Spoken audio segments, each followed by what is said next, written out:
محمد سے وفاتون تو ہم تیرے ہیں، یہ جہاں چیز ہے کہ لوح و قلم تیرے ہیں۔ میرے نبی والی پاکیزہ زندگی، میرے نبی والی خوبصورت زندگی، جس میں ایک حصہ نماز کا ہے کہ آپ سب بچوں میں بے نمازی کوئی نہ ہو۔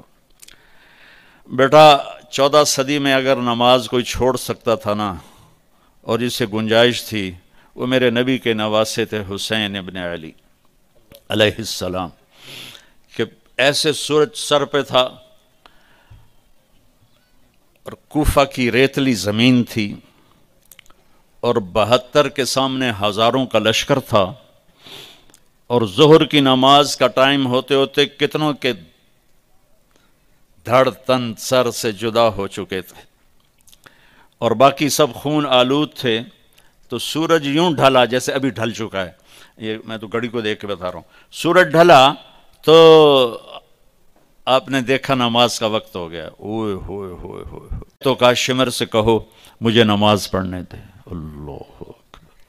بیٹا اس کے بعد کسی کے لیے گنجائش ہے کائنات میں، کسی مسلم مرد عورت کے لیے کہ نماز چھوڑ دے؟